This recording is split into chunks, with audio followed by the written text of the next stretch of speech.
Here we go. Hi, Floppycatters. We're back with Pam of Purrrfectly Holistic. Pam, thank you for being here. My pleasure. So Pam's actually recording it because she has more technical abilities than I do, and she's generously doing that for me.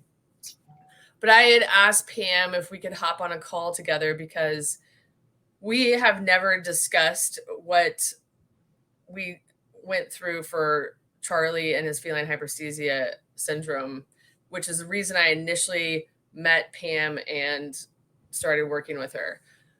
And this was all on a cat owner side. So what happened is Charlie had I'm going to say had a syndrome. I don't know if like most would say is in remission or whatever, called Feline Hyperesthesia Syndrome, which is also known as twitchy cat disease and like ripple something disease. And I had taken him to the vet, 3 chiropractors. I had worked with 2 other holistic practitioners. I was deep diving into the internet trying to figure out how to get it to stop.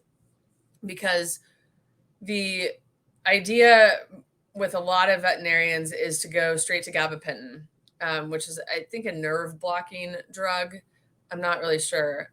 But my first vet that we went to, not the one that I go to now or the one that deemed him with feline hyperesthesia syndrome, when we would take him into the vet, they would require him to be sort of sedated so that they could treat him, and they use gabapentin for that. And I can't remember the milligram dosage that they gave me, but they said it was the standard dosage for all cats and what they always gave people to bring their cats back in. So I gave Trig and Charlie that, and Charlie's my hyperesthesia cat. And an hour later, because you're supposed to give it an hour before you take him to the vet, both of them were on my living room floor, unable to move. So I already knew how his system reacted to gabapentin. And even the next time that I took him in, I reduced the dosage by a third, or maybe it was a fourth. I can't really remember because this was so many years ago. And he still had terror in his eyes, but he was unable to move his body. And I can't imagine, I mean, it reminds me of a book that I read about a stroke victim where you cannot move, but you have all the ability in your head to think about what you'd like to do. So, or say, so I just said, I can't do gabapentin. So we were on a very, very, very low dose of steroids by the time I met Pam. And but Charlie was on the steroids. And then I also had him on Adored Beast Feline Gut Soothe, which was, I mean, praise Julianne Lee of Adored Beast for creating that product, because it helped me until I found Pam. And it's helped me even after, with Pam. Okay, so all of that's done. I am losing my mind almost every night. I'm in flight or fright all the time. And a friend of mine who had done a consultation with Pam had suggested several times, Jenny, why don't you reach out to Pam? And at that point, I was so defeated by so many things. The chiropractors, the holistic practitioners, my veterinarian was willing to work with it, but she never had cats with feline hyperesthesia syndrome. I think she had one in like her 20 years of being a vet. And so she said, just call her and see what she thinks and see like how it goes. And so I did. And Pam offers a 15, 20-minute free call before you jump in together. And that, I think that's so important. It's not only perfect for you to see if you want to work with Pam, but also good for Pam to know if she thinks she can help. So I remember I was walking in my yard outside and I was like, listen, Pam, like you're my last hope. Like I really didn't see a way out of this with Charlie. There's a feline hyperesthesia group on Facebook that I'm a part of. And I had read all of the posts, just dedicated a day to reading all the posts on there to see if there was anything in there that, would resonate that helped Charlie. And there were bits and pieces like the Feline Gut Soothe. I think I found from an independent store here when I told them what was going on with him and they suggested it. But it was always like throwing things against the wall to see if they'd stick. And it was never like a battle plan of how are we going to tackle this cause and stop treating the problem. So enter Pam.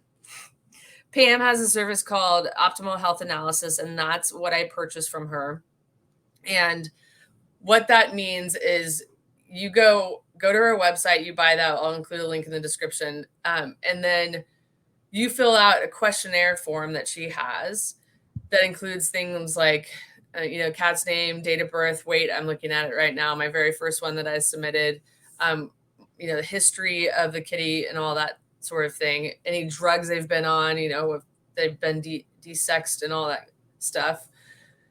And then you also send photos of the kitty, and then you submit it all and wait to hear back from Pam. And so, Pam, what do you do thereafter? It takes 2 to 3 hours to do an assessment on a cat. So I don't make people sit online with me. I just basically reach out to them and I tell them, I'm going to start working on your kitty today. Stay tuned. And then as soon as I finish all of my muscle testing and going through everything to figure out what do we need to, what does this cat's body need in order to be supported, to address underlying causes of things. And I put together a detailed protocols outline of, okay, this is most important. This is the next thing. This is the next thing. These are the products that you will need. These are the protocols to follow. Other recommendations, just whatever the body needs to be supported and so it can heal itself.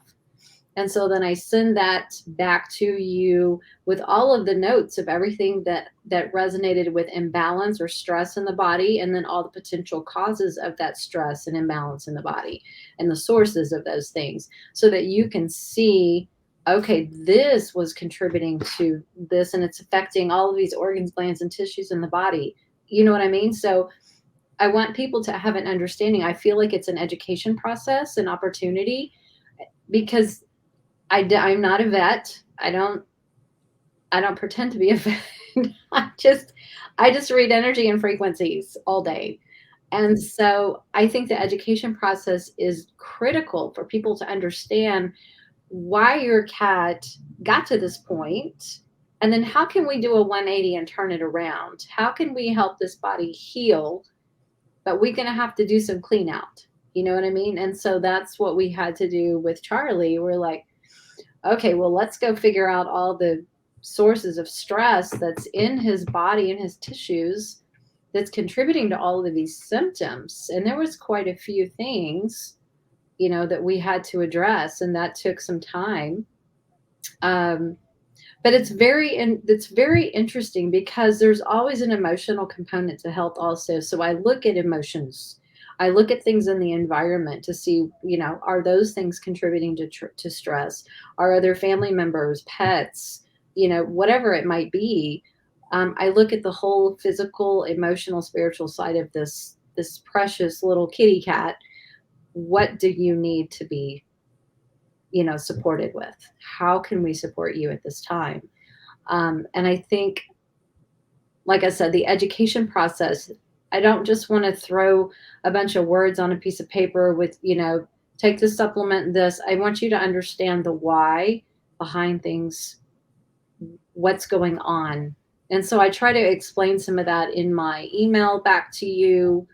I do put the steps and the products and the protocols on there, but I also include a lot of explanations because I'm a big believer in education and understanding the whole concepts. It doesn't mean you have to master it all, but when you go to a vet, they don't really give you much information. And sometimes what they do share is just kind of like over your head, like, I don't know what you just said. And I would say, can you put that in layman's terms, please? So I try to break it down for people and just help you understand this is what the body is saying. This is how it's feeling. This is how it's responding. Emotions are stored in cellular tissue and organs and glands, and they can emit those same emotions. So if the liver is toxic because of medications or things we've put in the body, the liver will reflect that it's feeling kind of toxic, And so that's what's really cool about the component of the mind, body, spirit release that I include in these sessions now, because it pulls all that information together. It shows you how the body is feeling. So if the limp is very stagnant and sluggish, it's going to stay sluggish, you know? If the sinuses are congested, the lymph might feel blocked. And so it's just very, very interesting how all of the body can tell me how it's feeling. How are those organ systems, glands feeling with the stressors that are, put upon them right now that the cat's dealing with? So it Right. paints a big picture. Yes. Sorry. So I gotta love a random cough in the middle of this. Pam, the mind body release that she's referring to, Pam actually had that done on the human side on her. And so that's kind of how she got into this. And it's not, I don't want to go deep into that because I don't want it to be about that, but it is so cool. And, a lot, some of the folks that I've told about this are like, what? Mind body release and like, what? Like she does energy clearings and muscle testing. Like, what is that?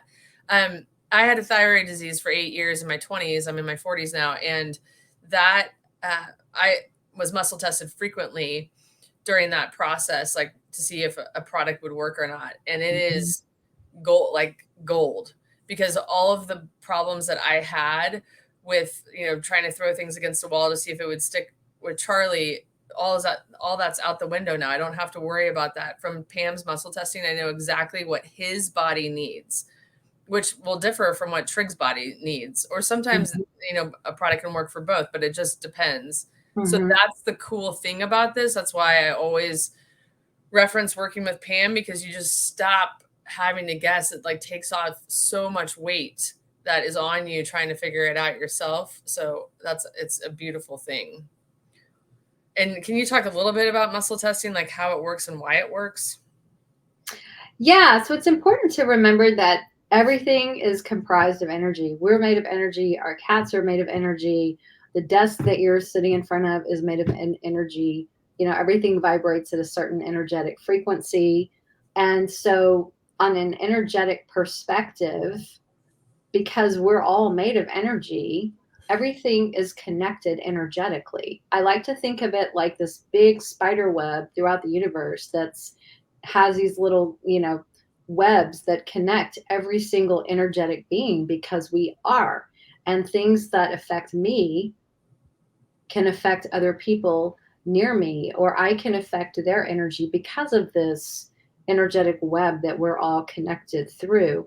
Muscle testing basically taps into the energy of the body via the nervous system, where you can ask the body questions and to find out what's causing stress, how to support that organ, what does the body need to strengthen or support an organ or a gland in the body, for example.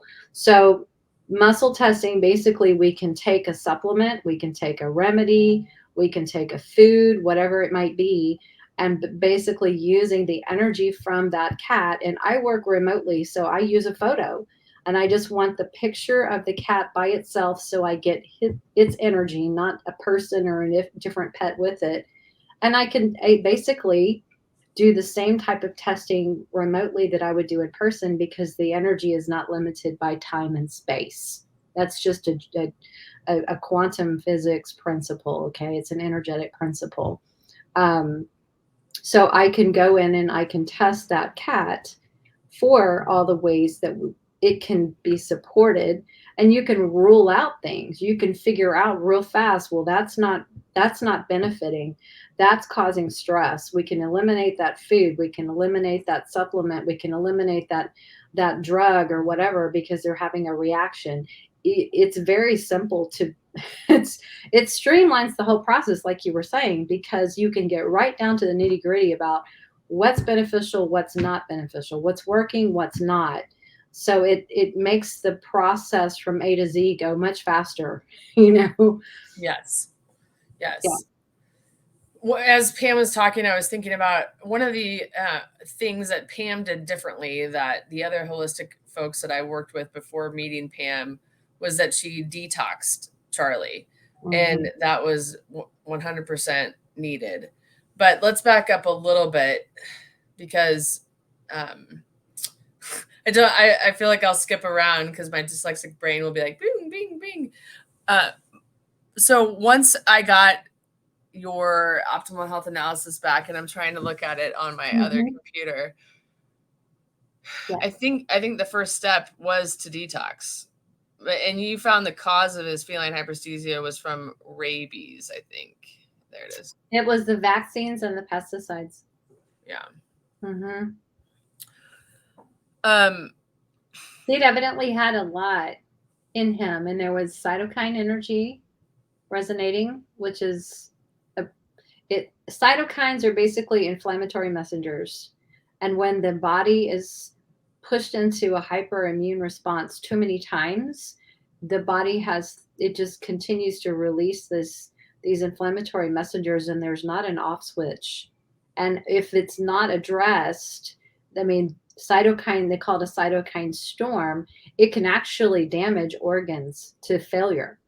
So we've got to shut off that switch. You've got to provide the body with the antioxidants to stifle that inflammatory response, but removing the causes of that inflammatory response has to be first. Otherwise, you're chasing your tail, you know? Kind of ironic you'd use that with a feline hyperesthesia. Yeah. That's what they do. That's true. That's true.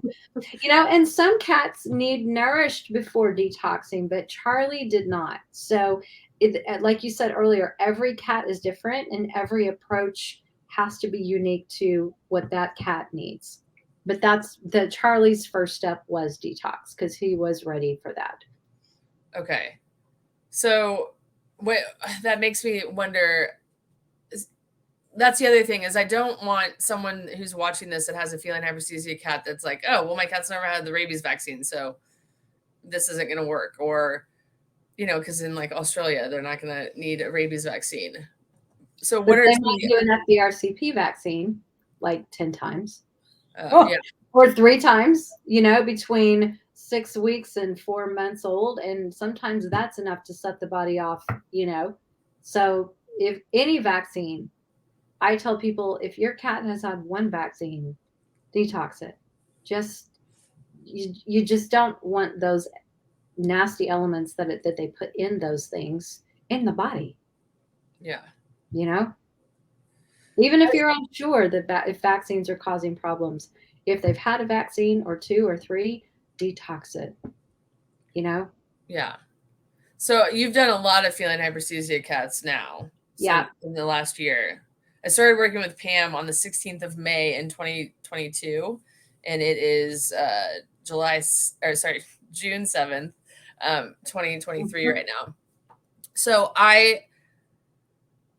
have you found other causes other than flea meds and vaccines for hyperesthesia? Those are like some of the biggest, by far. Those are, I would probably say 80%. It's tied to that. Flea meds are up there also because they are neurotoxins. So we have to always remember that neurotoxins stress the nervous system. And so when you see a cat who's having these nervous twitches and, you know, limb flicking and things like that, just know that the toxins from that flea medication can be causing that kind of reaction.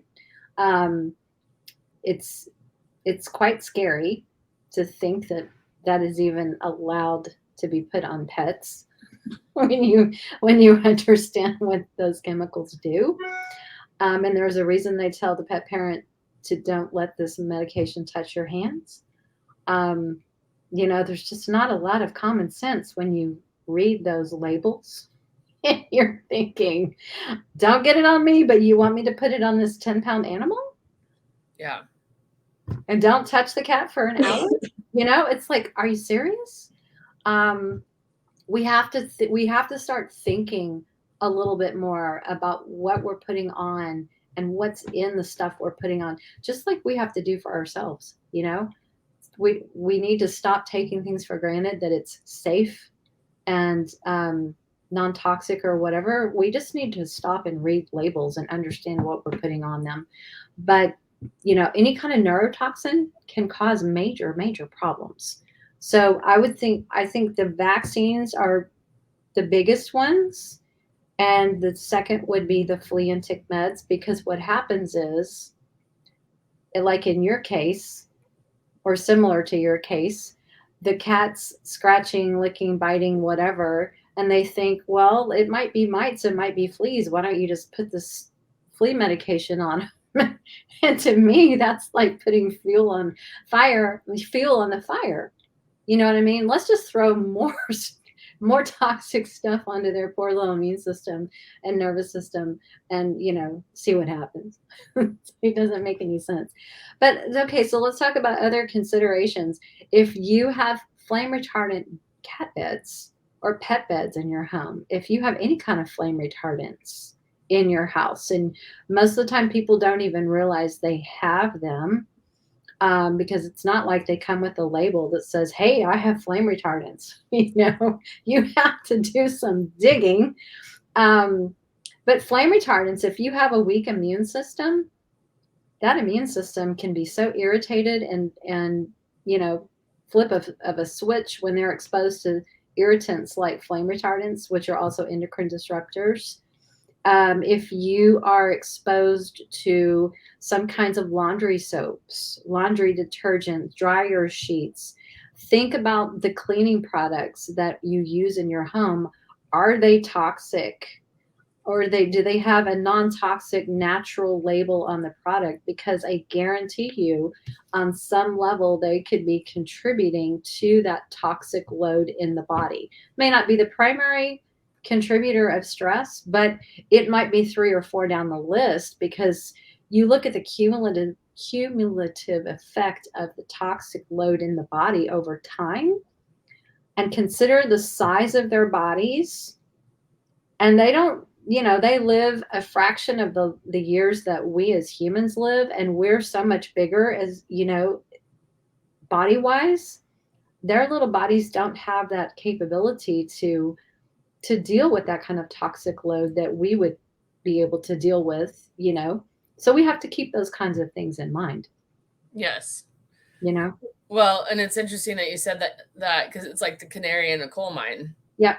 And that's what happened with Charlie. Is I think it was before I talked to you, I had switched to a what I thought was a green natural detergent.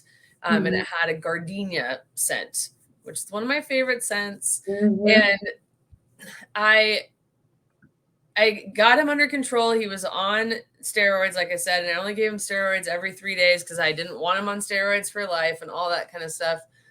And he was having a great day.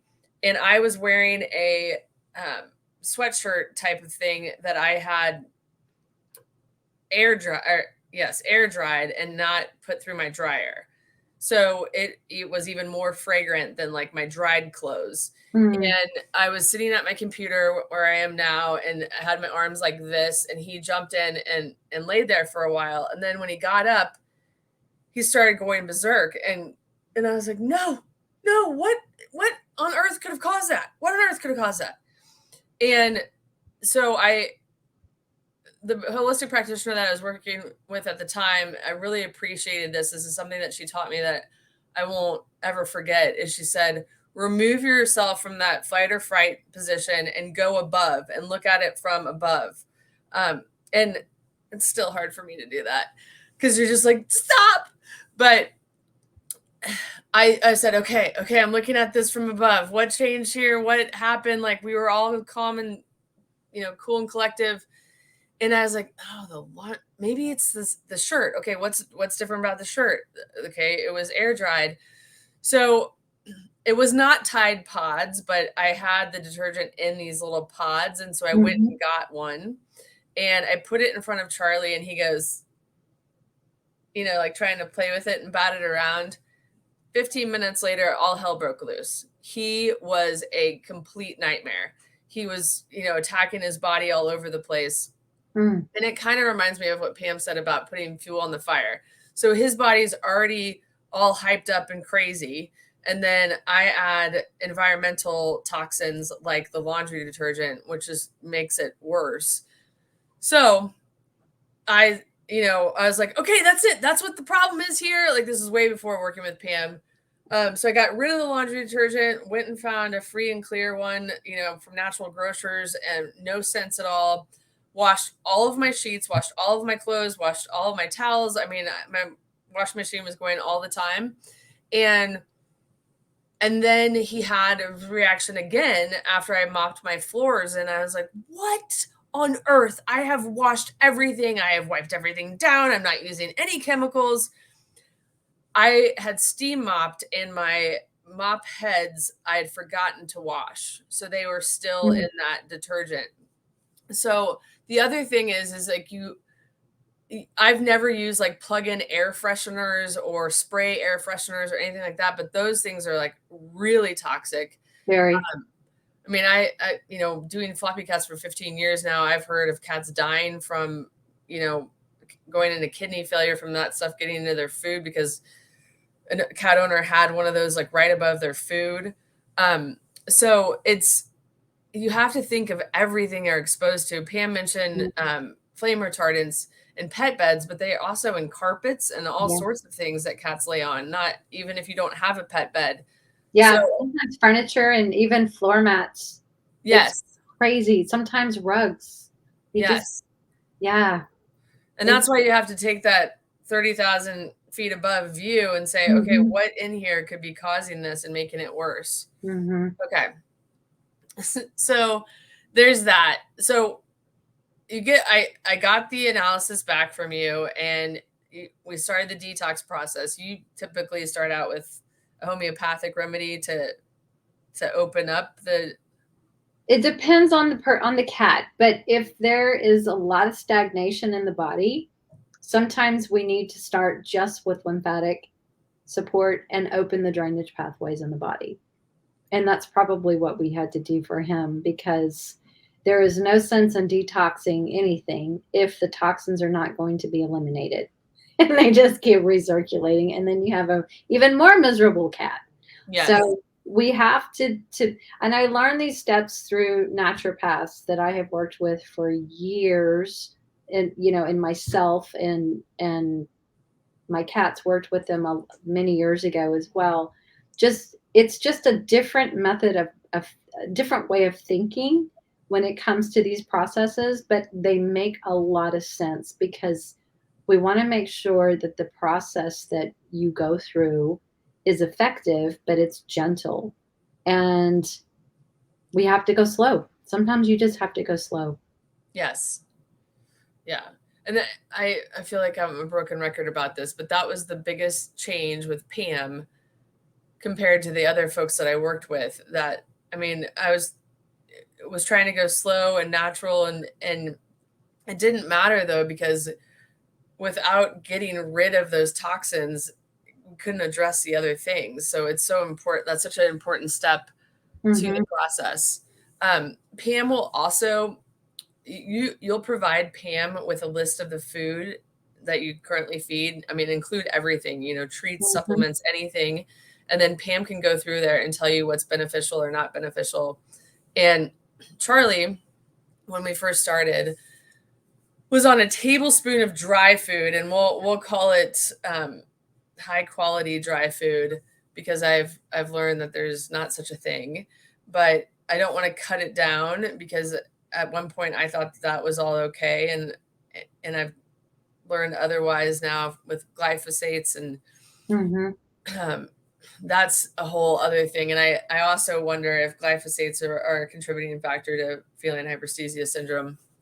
But so she'll go through those and then tell you which ones are beneficial and not. So you can also start working on changing and improving the diet, because that also is going to help. Absolutely. Because the diet is foundational to health, and it's got to go through the digestive tract. The intestines are the home of the digestive tract, but they're also the home of the immune system. And so what goes through there really matters, Yes. Yeah.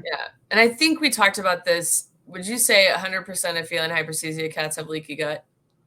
Oh, 100%. Can you explain what leaky gut is or means? Yeah, so in the intestinal lining, there is only one cell that blocks, or that between the intestines and the bloodstream. It's one little layer of epithelial cells. So when toxins bombard the intestinal wall, the microbiome, the immune system, whether that's vaccines or glyphosate or flea medications, heavy metals, whatever it might be, they start to break down that integrity of the cell walls. And these little tight junctions that were once there, maintaining the integrity of the intestinal lining, starts to get weak, and then they start to open up. And the next thing you do is you have things like microbes and food particles and toxins, things, seeping through into the bloodstream. Now they're like running through the bloodstream. And what happens is the immune system recognizes that there's a foreign invader in the bloodstream that shouldn't be there. So what you end up happening is autoimmune responses. So now the body is starting to attack itself, because it's like, this is a foreign invader in the blood. We got to shut it down. And so the whole immune system kind of goes on overdrive, which is not a good place to be, because that's a whole other problem. But when you start to detox, like leaky gut, we use specific products that will go in and they will reseal the intestinal lining so that those things can't pass through the bloodstream anymore.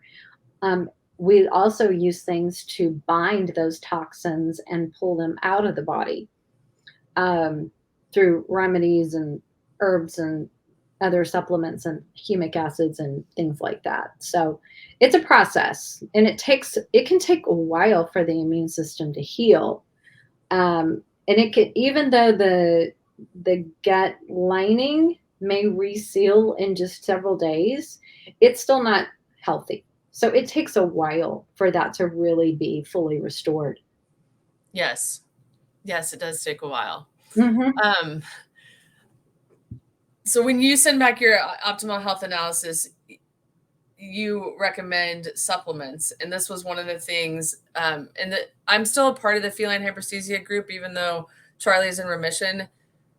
I have such PTSD from all of that I want to give back and help people that are in a position that I was in and give them hope. Because a lot of folks in there have had to put their cats down because they didn't know what else to do. Which also makes me like sick to my stomach of thinking of having to do that, because Charlie was a vibrant, healthy cat other than that problem. Like he wasn't in chronic renal failure or something like that where it justify putting him down. So,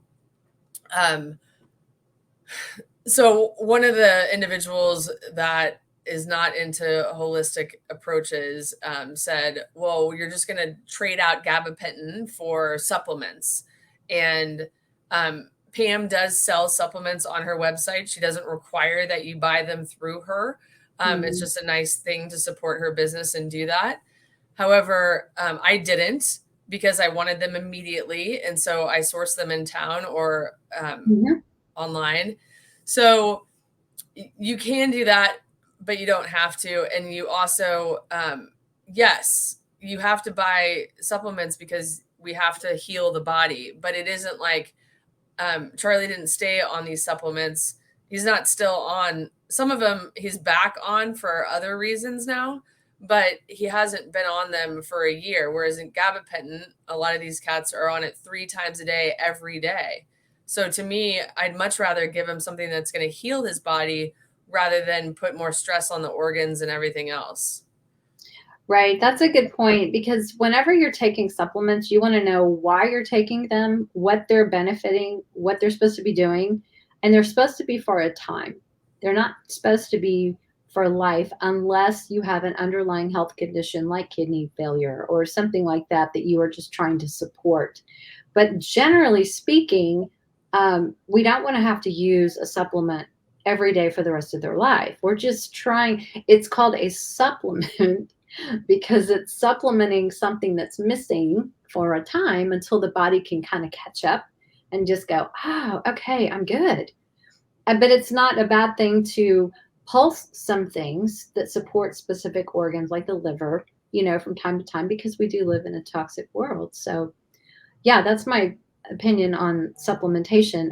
And I know that cats can be very finicky when it comes to specific supplements. So I try to use homeopathics and things that are just as good tasting as possible, if that's such a thing.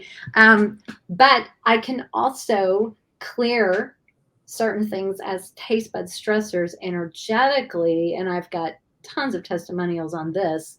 So basically, if a cat is refusing to take their milk thistle or their liver defense or something, I have been able to clear it as a stressor energetically, and then the next time they introduce it, the cat's like, oh, no big deal, I'll just take my treat. So it's really fun. It's really exciting to see that. We just have to be creative sometimes in how we get it in them. And so one of my go-to favorites is Gerber baby food, meat purees, or you guys can use those little squeeze up, treat puree things. Something that they think is delicious and yummy that you can hide some things in and mix it up really good and they don't even know it's there. That's a beautiful thing. Yes. Yes. So you sent me, when you sent back the optimal health analysis, you have on there like, okay, you're going to do this product for 2 weeks. And I'm not trying to be like talking code or whatever, but I don't like to mention exactly what we used on Charlie because it was for Charlie. Right. And I don't want you to go, if you're watching this and you're like, well, I don't really think I want to work with Pam. I'll just do, what she did for Charlie. It might work a little bit. It could work kind of like the Feline Gut Soothe worked for me, but didn't address all of the problems. And then I don't want you to give up and go to your veterinarian for gabapentin. So that's why I'm hesitant to include the products specifically that we used on Charlie.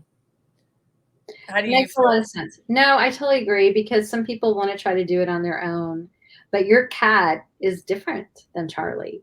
Your cat may have different needs than Charlie, and the protocols may be different. The timing may be different. The actual products could be different. It just depends on what the body needs, and every body is different. Their journeys are different, so we need to treat each cat as a unique individual. Yes. And most of the pushback that I've seen about working with you is usually financial. I think actually Pam is so reasonably priced, but most of the folks before they get to Pam have spent thousands of dollars. I spent thousands. I would have saved thousands if I had started working with Pam at first. I mean, it has been the cheapest thing that I've done to heal Charlie, and it's worked. So it's 100% worth it. But most folks are pretty drained emotionally, financially, etc., but physically by the time they get to Pam. That usually is a pushback. And then the other thing is just like not trusting that muscle testing or energy work is worth a damn. It just sounds wacky to people. But I want to mention that. So yes, you're going to pay for the optimal health analysis. And then there'll be supplements that you'll have to buy thereafter. But I believe, Pam, that you can tell people, like, if they're like, listen, I've got like $50 I can spend this month. What should I start on? That you can do that and give them a starting point. Yeah.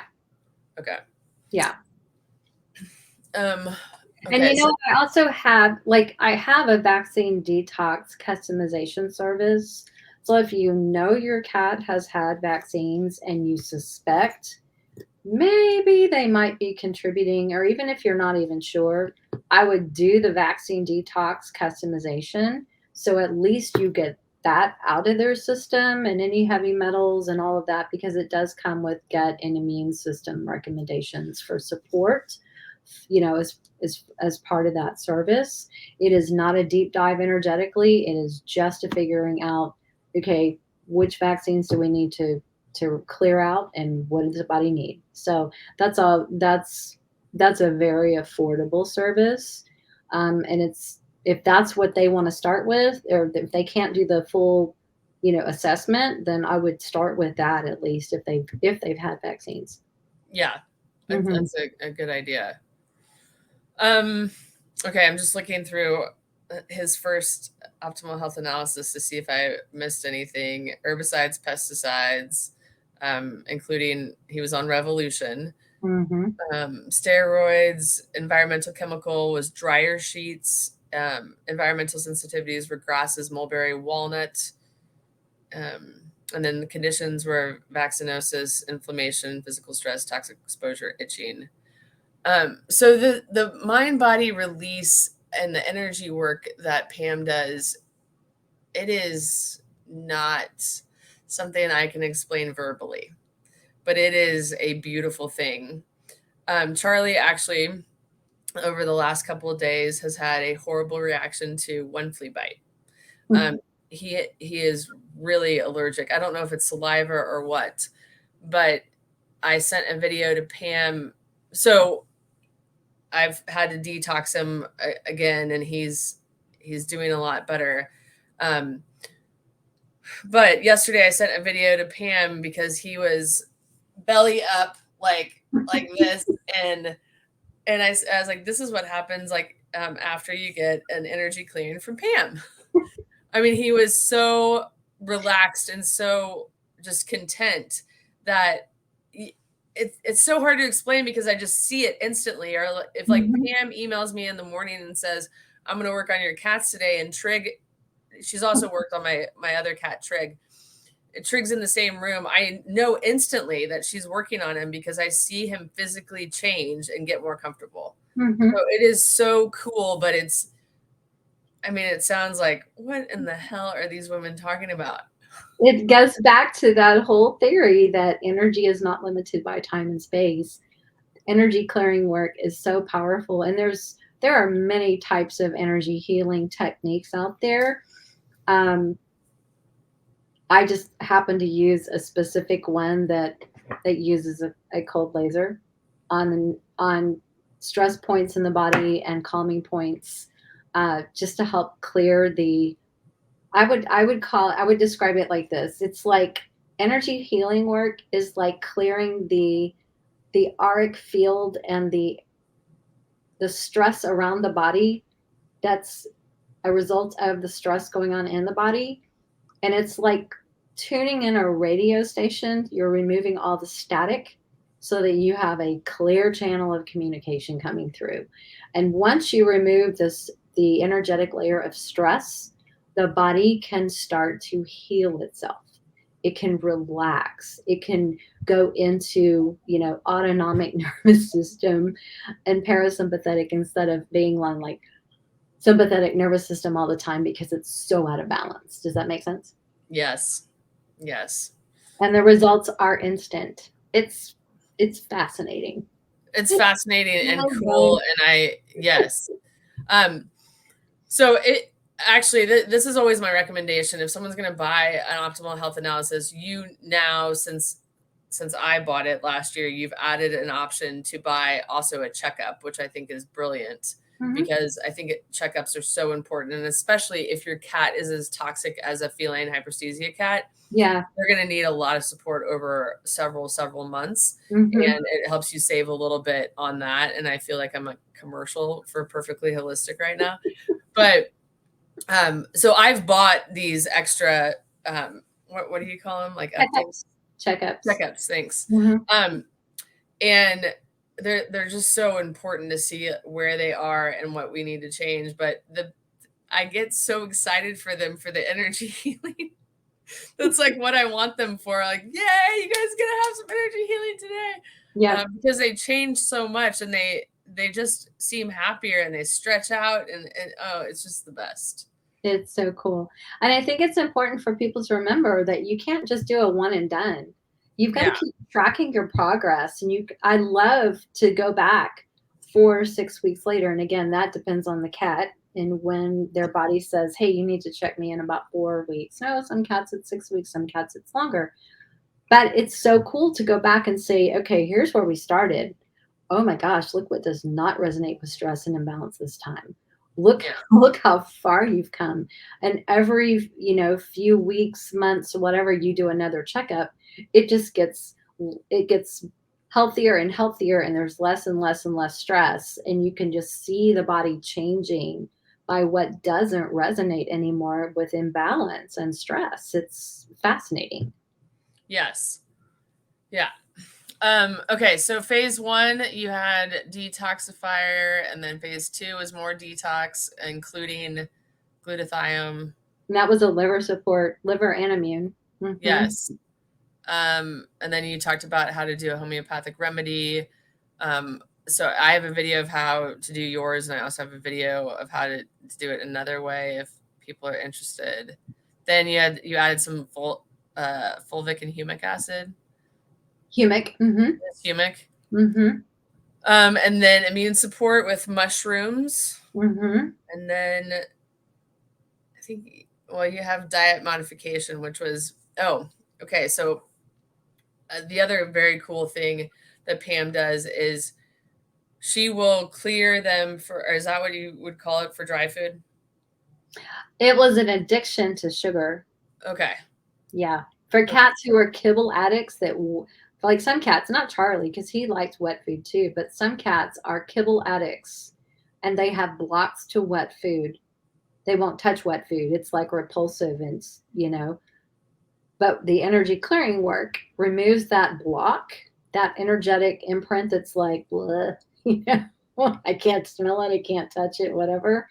And then when you clear that as a stressor, it's amazing because now you can introduce wet food and they're like, huh, this isn't so bad. I think I like Yes. this stuff, And then you can sneak away the dry food because you've cleared that sugar addiction, So that's the best time to start wet food or transitioning into better diets because you have to clear the blocks sometimes. Every cat's different. Yeah. Yes. And I will say that, like, if you've always stored your dry food on top of your refrigerator, get it out of your house. Don't let them smell it. Go put it in your trunk and take it to a rescue. But, or if you aren't, sure yet, like I wasn't with Pam, I was like, let's see if this lady can do anything. You can put it in your freezer, but just get it out of the aroma area that your cat could smell it, because that's like so important. And I guess with Pam too is she'll tell you, like if your cat's eating lamb and lamb's a problem, she'll also ask you to, let's remove lamb for 6 weeks or 4 days or whatever. I think Charlie and Trig had to avoid chicken for 6 months or something like that when we first started, because it was a contributing factor to issues that were going on. I'm just trying to give people kind of like an overall idea of how it all works. Color therapy, you suggested yellow. So I put yellow towels on my guest bed where Charlie tends to lay. And I was like, what the hell? I'll try that. So I had like a yellow bath mat that I put down. And when I came back that afternoon, Charlie was only on the yellow bath mat. And I remember taking a picture and sending it to Pam and being like, wow. And you said yellow was your favorite color. You're like, oh, no problem. I got lots of yellow in my house. And your bedspread or something else that was yellow. Yes. Yeah. That blew your mind when they were actually sitting on the yellow. Yes, it did indeed.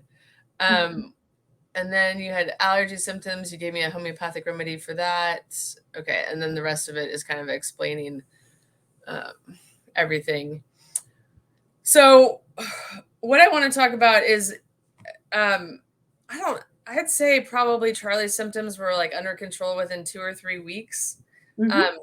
But he wasn't fixed at that point. And I don't know how long fixing took, because we continue to make improvements for both, because I submitted Charlie, I went ahead and submitted Trig. And so I worked with Pam on both of my cats, and we actually found out that Trig had a lot more health problems than I thought he was doing fine. I was like, oh, this one's going to be a piece of cake. And he's been more of a challenge than Charlie.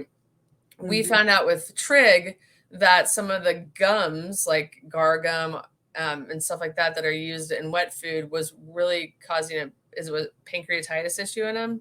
Mm-hmm. So Pam said, you need to switch to raw. I've always wanted my cats on raw, but I was like, this is never going to happen. They're 13 years old. Like, this is not going to happen. And I just don't have the patience, like some people like transition like 1 teaspoon at a time, increase to 2 teaspoons the second week, so on and so forth. And I was like, oh my God, I think I'd drive myself nuts. Pam transitioned my cats in 2 weeks.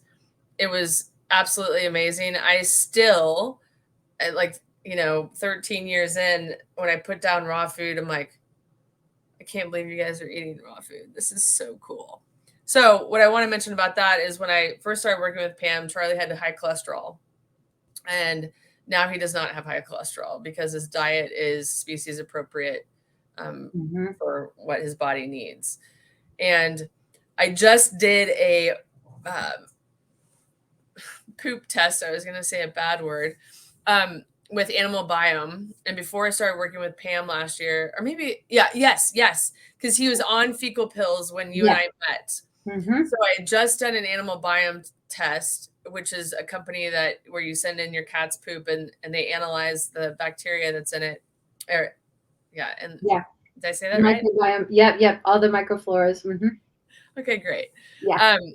And so I just did it again to see, because they've been on raw food since August. And so we're 10 months in. I was looking at the date because it's June.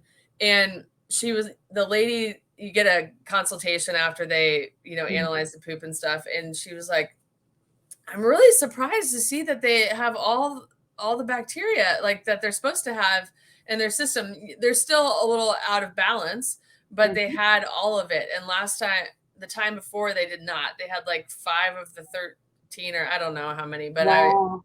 It was so cool. And then I did that iridology. Iridology. Yeah. With Poppy Phillips. And that's on my YouTube too. And she said that their guts looked awesome. I mean, they had other problems going on, but I mean, they're 13, almost 14. It's just there's been benefits beyond fixing the feline hyperesthesia syndrome. Absolutely. Like it is an optimal health analysis because you are working towards optimal health. Yeah. And we look at everything. We don't just zero in on one little symptom. It's a holistic approach is looking at the whole cat. That's, emotional, physical, spiritual health. It looks at all of the body systems, all of the organs, all of the glands. How are they working synergistically? What is contributing to stress overall in the body? Because there could be multiple things. There always are.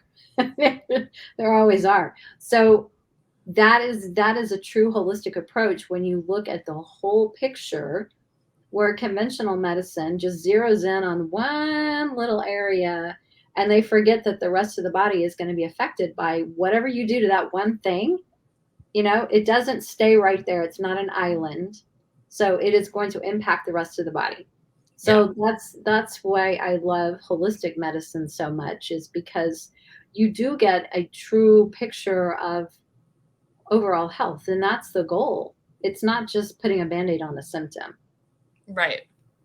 Yeah, because at one point in the process, you had me, or I had delayed on starting milk thistle and was doing other things, and I was detoxing something, and then I wasn't supporting the liver with milk thistle because I didn't know what the heck I was doing. I mean, Pam had told me what to do, but I didn't do it. And once I started the milk, I reached out to Pam, and she's like, "Well, have you started the milk thistle?" And I was like, "Oh, no." And then once I did that, then that symptom alleviated itself. And one of the other things I wanted to talk about, because I don't think people are prepared for this, is the detox process. Mm-hmm. For me, for my cats, and it varies, right? Depending on the cat, we had lots of vomiting. We had diarrhea. But when you think about toxins, like I always think about when I've seen a lot of shows on people getting over a heroin addiction or something like that, they throw up a lot, and you can have diarrhea and everything when you're going through a detox. And so to me, it was okay. I was okay with that. But I've learned from readers that they get really bothered by their cats throwing up or having diarrhea. But to me, I wanted the toxins to leave the body. So that was fine for me. Yeah. Every cat's different. Now, ideally, we, like in cases like that, other people might be more comfortable going a little bit slower, and we can always, cut down the dose a little bit and maybe not do it twice a day, maybe once a day. We just have to work with the circumstances. You know what I mean? And I don't think your cats were doing that for a long time. It wasn't weeks and weeks and weeks. No, and I was thinking like, oh God, because so many things that I say, people interpret, and I'm like, that is not what I meant.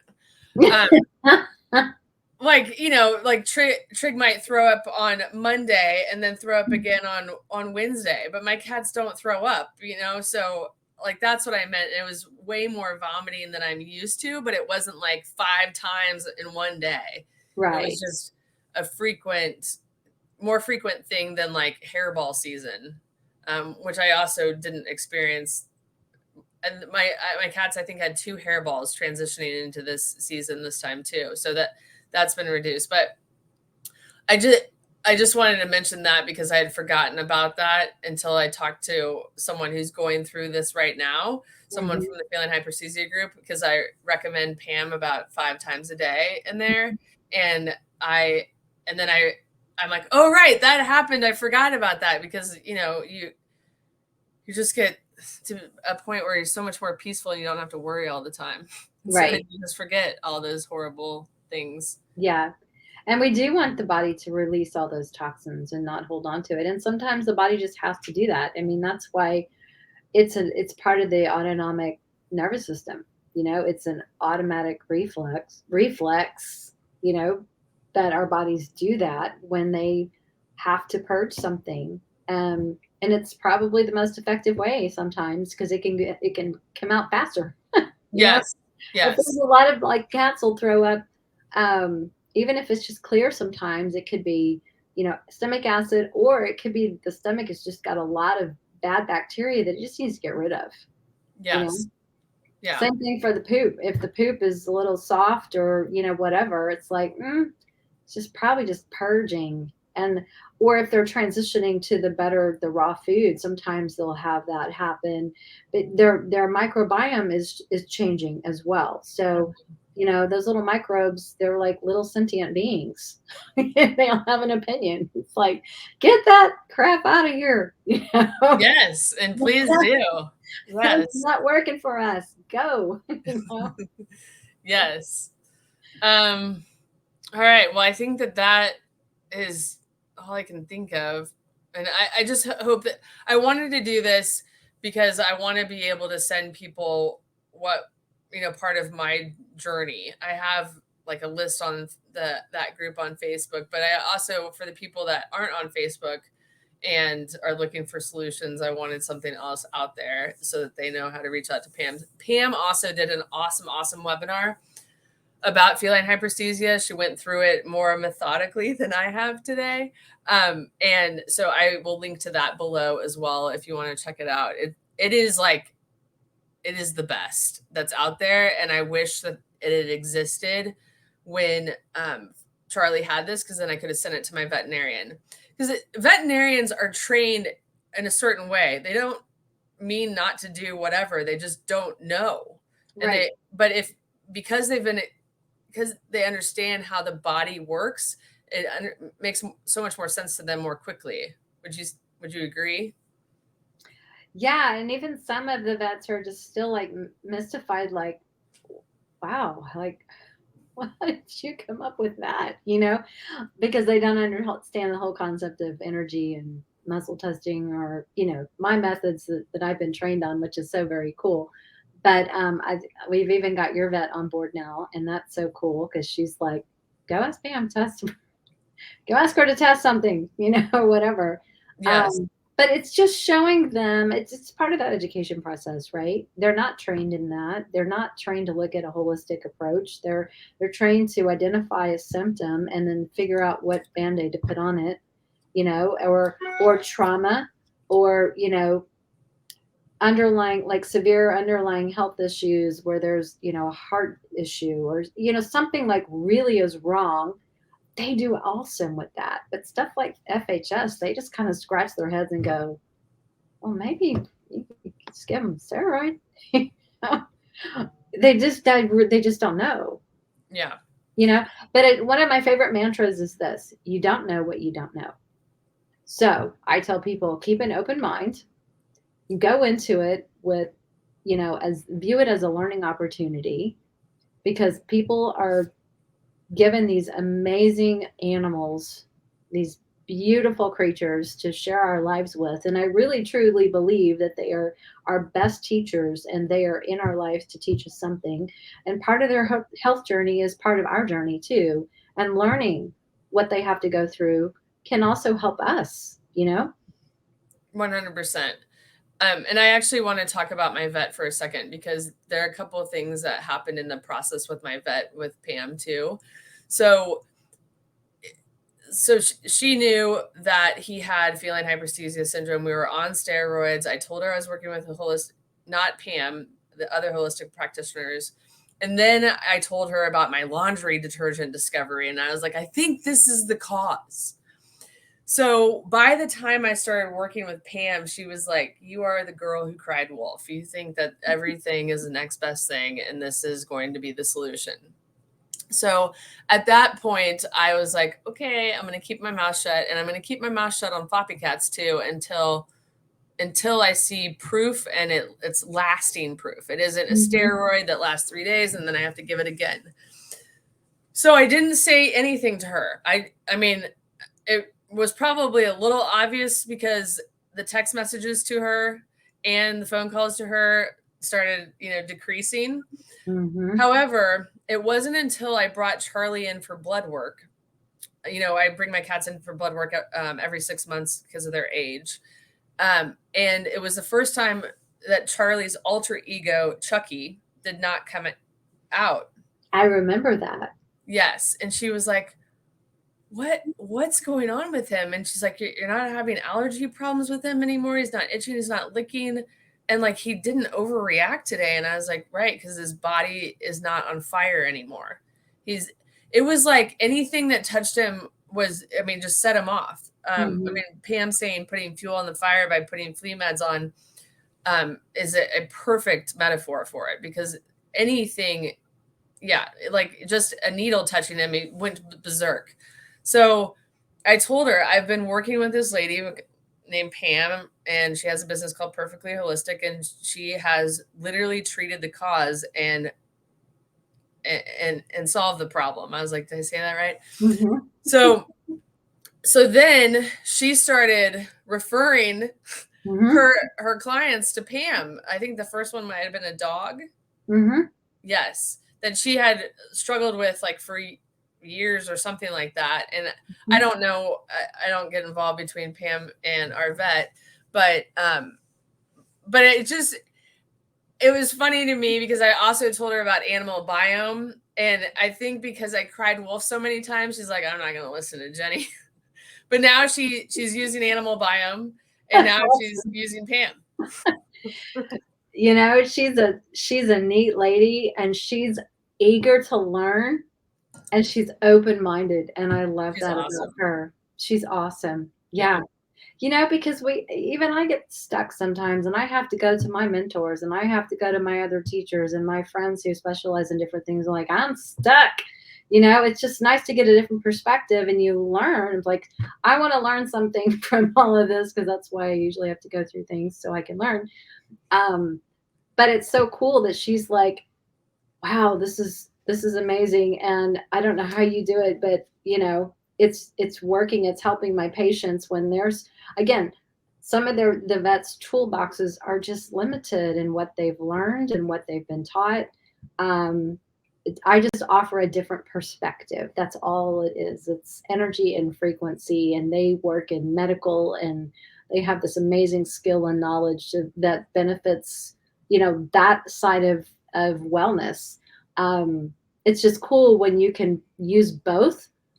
Holistic approaches can be a great complement to medical when necessary, but sometimes you don't need medical, you just need holistic stuff.